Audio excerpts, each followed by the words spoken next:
Hi guys, welcome back. Today is going to be a good day. The sun is out, we've got some pellets to test, we've got a gentle breeze.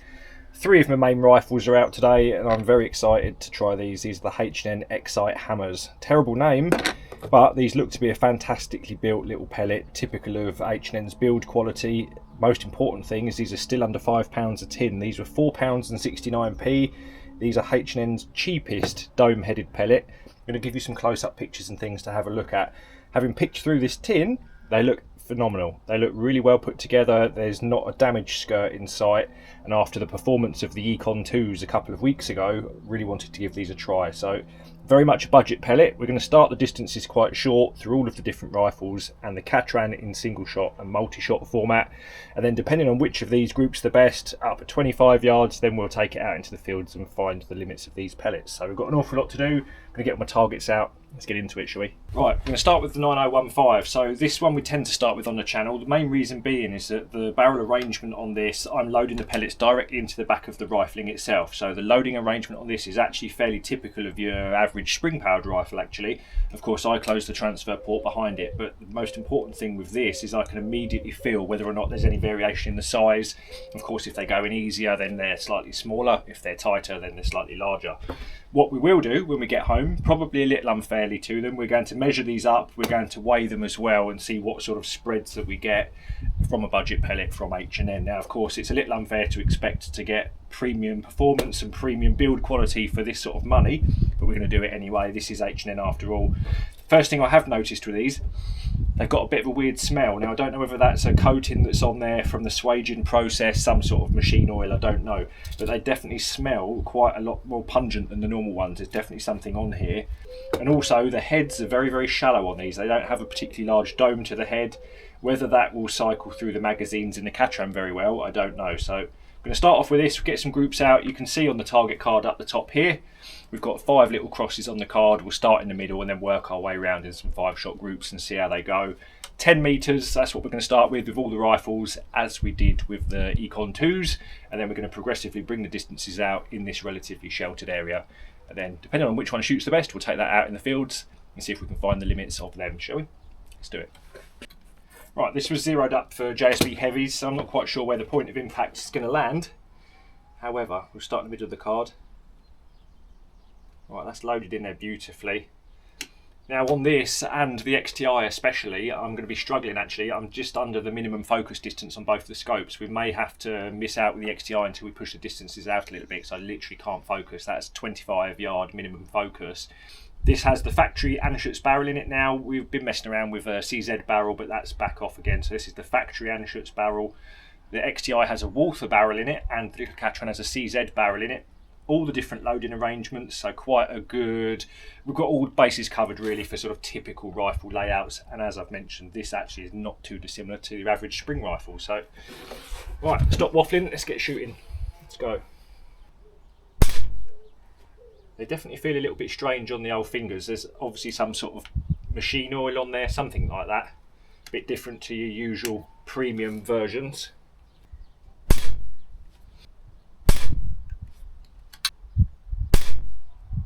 They seem to be stamping quite nice clean holes. Now the heads on these are relatively flat. They don't have a particularly bulbous dome. They're more flat than a lot of the other brands of pellet. However, shot cycle feels pretty good. Nothing too untoward there. Right, first 5 through, not a bad little group. I'm just going to rattle off another lot of 5-shot groups. Also, that one actually, the first one, that felt a little bit looser. Now, it could well be that we've just got a little bit of build up of this lube around the barrel, but that one definitely felt slightly smaller. I'm probably not going to adjust the scope either. There's little point in bringing that back onto a 0. Of course, these are all set up for my JSB heavies. If I get a break in the weather, I just want to be able to grab my gear and go out. So it'll also mean that having it off to the left a little bit, I'm not shooting out my aim point or anything like that. So yes, that's just a scope adjustment. We're not going to worry about that today.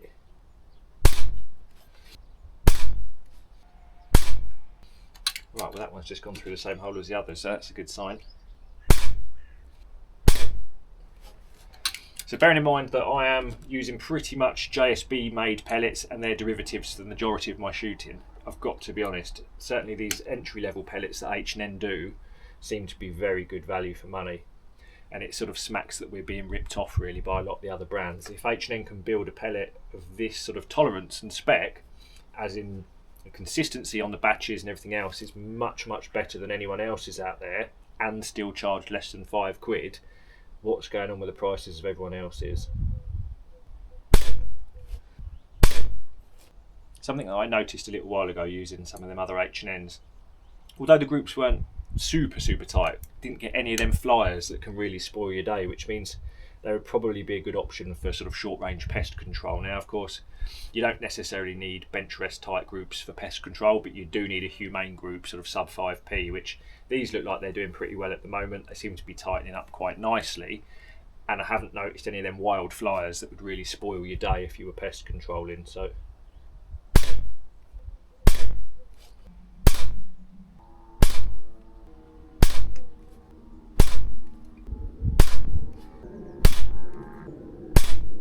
oh, let's hold. Oh.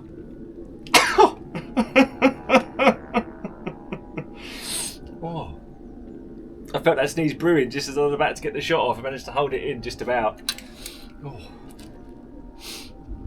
Christ.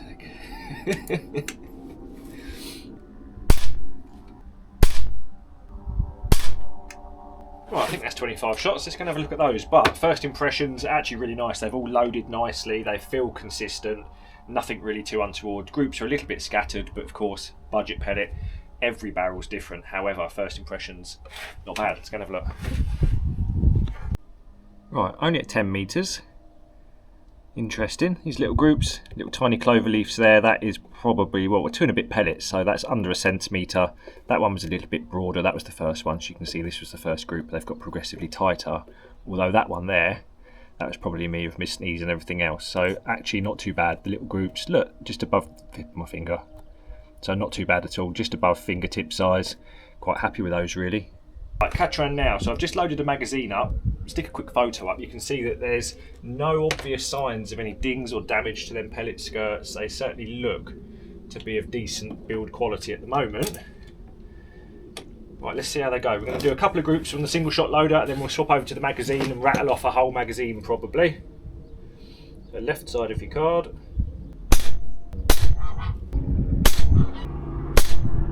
So the Catran here has got a fairly typical probe loading arrangement. So the pellets are pushed through the single shot loader, over the transfer port in the barrel, and then actually seated into the rifling themselves. Whereas of course on the Anschutz, I'm loading them directly into the rifling itself. But this feels pretty slick, loading through that single shot loader and into the barrel. There's no notchiness or anything like that, which is always good. Now of course this is only 10 metres. Typical back garden shooting.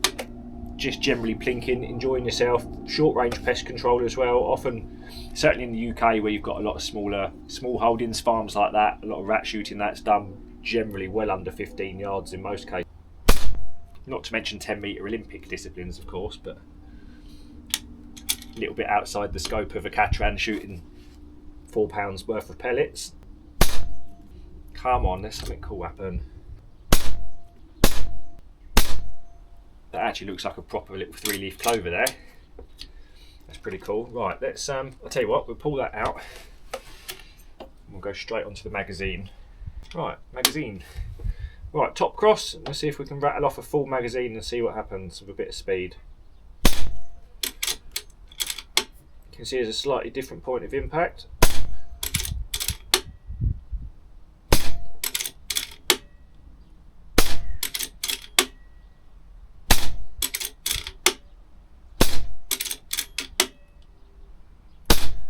That one felt a bit that one felt a bit notchy too.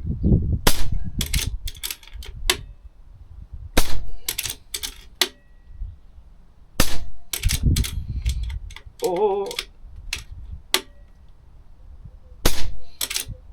these magazines do like to be cycled a bit more carefully than I am.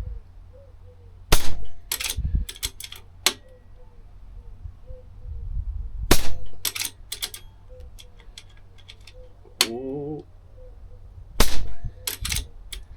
Right, let's slow down a little bit.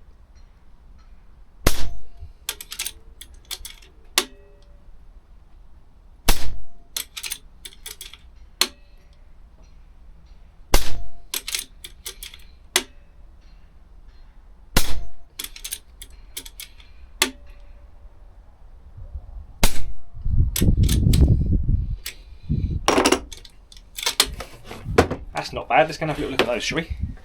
Right, Catran, 10 metres, H&N hammers. Single shot loaded on the left here. The first went through, obviously it tightened up a little bit once it had settled in. Beautiful little cloverleaf group there. Look, that's well under a centimetre, so absolutely perfect for the short range pest control and things.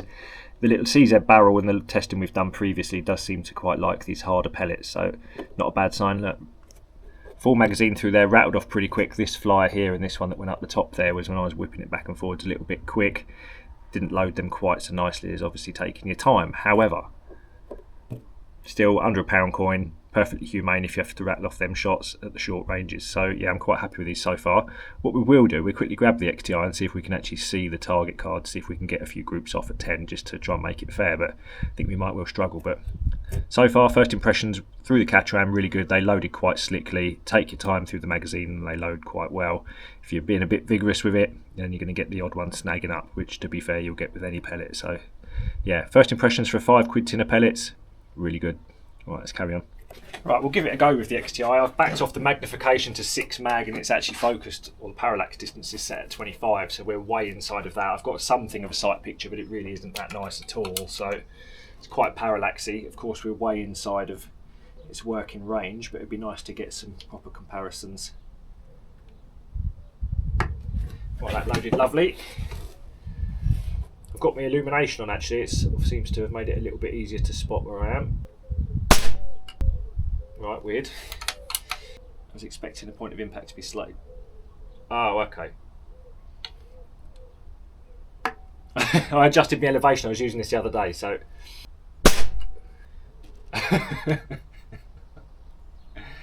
Genuinely, I haven't made any adjustments to this or anything from when I was using it the other day. I've actually got I've got another video on the go. I'm testing out different bag fillings. So we was out messing around with some other footage, and I forgot to adjust it back. However, considering I'm using 6 mag, it's blurry as hell. Oh, making my eyes feel funny. Let me just stick that back to the 0 stop. So I've just adjusted that back. So this is from your typical 25 yard 0 with JSB heavies. This is where they'd land, look. Just to give you a true comparison to my other cards that we've shot with the other rifles. That's really hard to focus on that, where I'm concentrating. Right, we're only going to do this last one. They're doing pretty well, to be fair. However, we are only at 10 metres. Oh, right, I'm glad that's done. Let's go have a quick look at those. Right then, XTI, 10 metres. Huge distance. I'm glad that's over though, to be honest, because I couldn't really see a lot. That was giving me quite a bit of eye strain just getting them shots off. So had I something a bit more in focus, the old CP scope on the Catran focuses beautifully at this distance, of course. Got a much shorter focus distance, but perfect little groups, little tiny little ones. And of course I'm actually well out of focus, struggling to actually keep that on the crosshairs, so really impressed with that. What we're going to do now though, we're going to go out to the full length of the little yard here. So we're just under 25 yards, so we're just over doubling the distance. What we'll do, we'll start with the XTIs. I've got it on the bench now, and we'll see how it goes, shall we? But overall, first impressions through the XTI, well, couldn't see a lot through the scope, but the pellets felt nice. They loaded pretty well, and the groups speak for themselves. So typical of the Wolfer barrels, seem to be consistently consistent. So, right, 25 yards, we'll get cracked on, eh? Right, let's get a few more groups off then. So double the distance, so we can realistically expect the group size to over double. Strange things have happened at sea. Let's have a little go then, shall we? Let's rattle some more groups off. Right, before we go, can you remind me to turn my illumination off, because I always flip and forget. That's interesting. I saw that one in flight all the way through. Oh, why are you over there?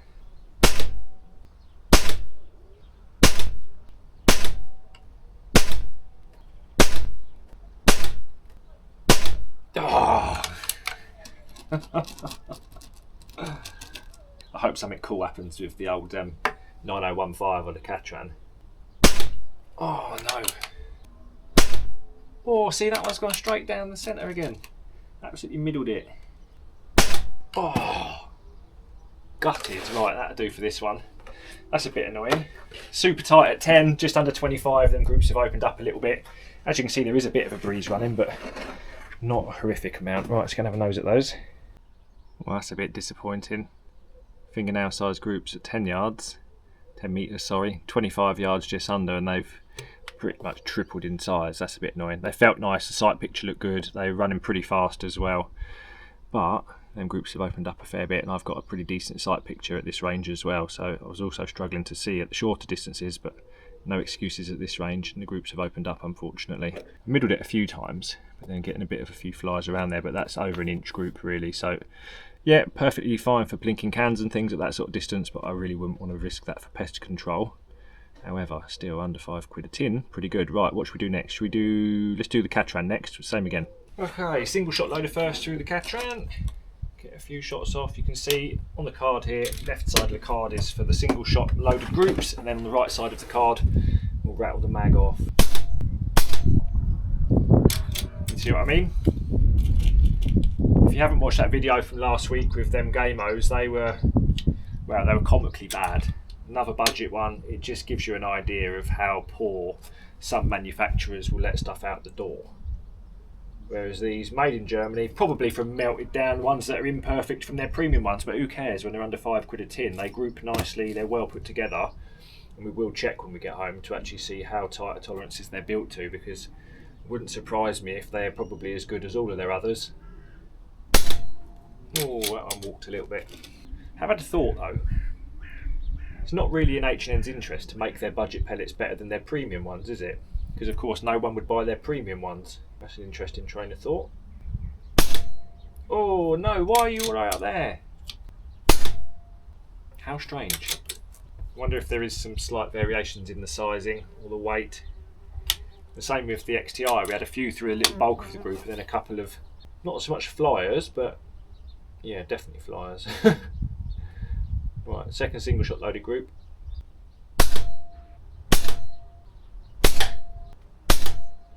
Well, they're loading nicely, but the groups, as with the XTI, have opened up a little bit.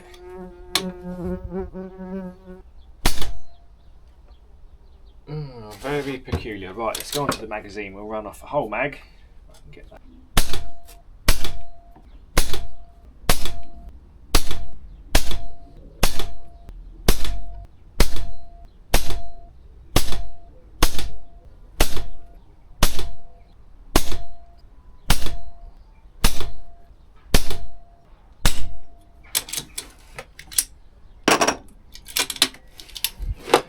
Right, let's go and have a look. A little bit disappointing, unfortunately.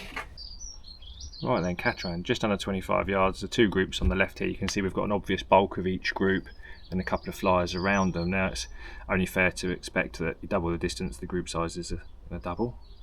Through the magazine, pretty sketchy actually, and I was being a little bit more careful loading those than at the shorter ranges. However, they still feel pretty good. There's no obvious dings and bashes to these, but it does beg the question, if H&N can sell a pellet at under £5 a tin, are they going to actually make them as good as their premium pellets? Because if they did, of course, very few people would buy the premium ones. So I don't know, I'm still quite happy with them. Something of a better benchmark in terms of build quality though, by a long way compared to some of the stuff we've tried previously.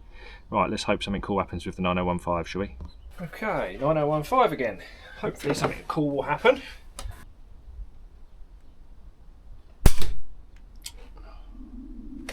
Well, quite a good start, got progressively more wild. Right, let's go have a quick look at those, shall we? Not too good. Right then, 9015, just under 25 yards. A little disappointing. We was aiming here to start with, and they were coming in up here, so I've just made a scope adjustment to bring them back, but they are, well, they certainly appear to be getting a little bit more wild as more are going through. Now, I did start the day with a fairly clean barrel. Whatever that is that's on them, maybe from the swaging process, I don't know whether that's sort of gumming the barrel up a little bit, whether they're fouling, not entirely sure. However, for the shorter ranges, they're a fantastic little bit of kit. Whether they're any better than the flatheads or the wad cutters, the Econ 2s, is yet to be seen. But I think what we'll do now, which of these is grouped the best? I think potentially the Catran's grouped the best, which I think actually the little Excite Econs grouped the best a couple of weeks ago. So we'll take the Catran out. Let's go out to somewhere around 40 yards and see if we can knock the old Crowzilla over, shall we? Let's go and have a little play. Right, 45, decent paces, so around 45 yards. The wind's picked up a fair bit now. Now we've got, as you can see on the left here, the grass has grown up quite quick, so we've got a bit of shelter down that side, but it actually means the wind's sort of funneling around down here a little bit. Nice and hot after that cold, damp, horrible winter. Getting really hot, but I'm not going to complain. So we're going to run a few more off just for a bit of fun. I've got the Crowzilla down there first. We'll take a couple of shots on that just to establish an aim point. if we can get anything of a group, then we'll have little gun spinners, shall we? I'm going to quickly go and put the GoPro on and we'll get into it.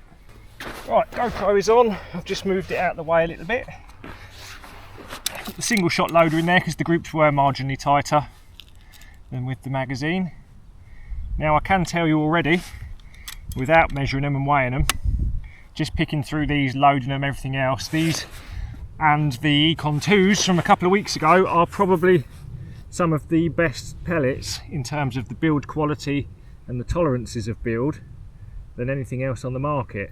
They're certainly not going to want to make their budget ones as good as their premium ones, but still, under £5 a tin, you can sure have a lot of fun with these. Right, I'm just aiming at smack bang at the Crowzilla. About 2 mil dots low, so they've got a little bit of drop. Remember, we weren't well zeroed to start with. Let's see if we can just stamp another one somewhere near there. You're kidding me? Literally stamped them on top of each other at 45. Oh, we've split it. So they seem to be better shot off of the deck in the wind than off of the bench in the semi-sheltered spot. Work that out. Oh, a little bit low. I mean, even out to this range then, if you were busting some cans and some spinners, you're going to have an awful lot of fun with these for under £5 a tin. Oh. So we have got a bit of a wind moving around in here. It's got a bit of a tunnel effect now with the grass up on the left edge. So they're certainly a little bit tricky to judge where they're going. Oh, see, that one went way over. Oh, getting closer. Oh, you're kidding me. They are a little bit wild at this range, to be fair. They're well past their sort of accurate range, if you like. However, you want to take kids out for a bit of a plink, busting some cans. Oh. You'd enjoy these for under a fiver. Are they as good as a Barracuda 8? Absolutely not. But they're under half the price. Oh, they're pretty wild. I don't think we've actually got any chance of hitting anything accurately this range, but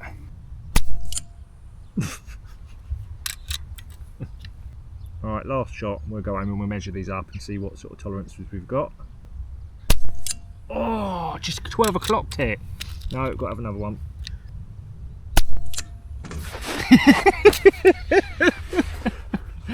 Flipping heck, I had to work for that one. Okay, so they're not accurate at this range, however you can sure have a good bit of fun with them. Let's collect all this stuff up. We'll have a look at these target cards when we get home, and then we're going to measure these up because they certainly feel and they certainly look of better build quality than anything I've ever seen at this price point. So I'll see you back at home. Alright, we've got there eventually. I think the safest place to be is actually the target itself. Right then guys, we're back. So I've had a little pick through. The results, as you can see, were, to be honest, frankly, a bit underwhelming considering the Excite Econs that we used a couple of weeks ago. I think actually edged these slightly, and they're £1 a tin cheaper, so that's 25% cheaper. However, still not a bad pellet. The thing that really, I don't know, I always end up feeling like I get ripped off every time I end up measuring up H&Ns and things like that. Now I've picked through a bunch of these. I've sort of measured some up with the old head size measure there. I've weighed a few up as well. The build quality of these pellets is phenomenal. We've got an average size of 4.50 on the heads to 4.505, so that effectively is less than a half of a mark on my little gauge there, which is, frankly, it's brilliant. The actual sort of tolerances these are built to, the weight, the fit and the finish of these is very, very good indeed. When you start looking at a lot of the other brands, other budget pellets, no names, you sort of then suddenly think, hang on a minute, what they're trying to palm off, what they're trying to charge. These actually weren't too bad in terms of the sizing, but there was flashing all over the place and everything else. It makes you realise, how on earth can H&N do that in Germany, where it's not cheap to manufacture, ship them to the UK to a distributor, out to a retailer, and then to the shops. Obviously, that's then been sent to me. So how on earth can they do that for under £5 a tin and still build them to that quality? I'm also then more curious as to whether or not they intentionally keep these designed so that they're not quite as accurate downrange as their premium ones. Of course, the last thing you want is your ultra budget versions to be as good as your premium ones, because of course no one will buy your premium ones. But anyhow, getting a little bit ranty there. But so the results then, at 10 metres, as you'd expect, we've got a bit of a spread between the different barrels. The XTI actually did quite well with those, despite not being able to see the target very well. Anschutz barrel didn't like them really, still a bit scattered at 10 metres. And the little Catran, that shot those fairly well, to be honest, and that actually shot the Econ 2s very well at 10 metres. We actually had slightly tighter groups with the flatheads, the wad cutter equivalents. They were slightly better groups actually than what we got with these ones. Full magazine through there, I was just being a little bit impatient, wedged that bolt closed and we got a bit of a flyer there. However, at 25, of course, we've doubled the distance, just over. The groups have got just over twice as large. So XTI groups, actually not as bad as I thought. I probably should have taken the XTI out to 45 yards, but it was quite fun using the old Catran out there. Just about pound coin size if you're lucky. A couple of groups just marginally bigger. So it's certainly not going to set the world on fire, but you've still got to remember these are a sub £5 tin of pellets. And given the tolerances they are built to, there's almost certainly some barrels out there, some rifles that will shoot these very well. They certainly have the potential to group very well in some rifles. None of mine particularly liked them. The 9015, that was absolutely terrible at 25 yards, all over the place. Quite strange considering that barrel is generally pretty accurate. That's the factory 9015 barrel that we've used for a lot of testing. I mean, this will do, with JSB shorts for instance, this will do basically 6-7 mil groups at 45 yards if I really do my thing. So it's capable of fantastic groups, but unfortunately not with these. But yeah, so I feel like we're still getting a bit ripped off by other brands. These are certainly one of the best budget pellets out there, these and the wad cutter equivalents, the Econ 2s. So if you're new to shooting, if you need a cheaper pellet to get the kids into it, or if you're just plinking in your garden and you're not particularly shooting at smaller targets, these absolutely have to be a consideration. They're fantastically put together, so certainly not too big a cost if you find that your rifle doesn't like them. So right, we've got quite a lot to do as well. In the next couple of videos we're going to be making a few things. We've got a rifle rest to build and a lot more sort of testing to do. So I've enjoyed today. Certainly still feel like I'm being a bit ripped off with other brands, unfortunately, and I will catch you in the next one, guys. I'll see you then.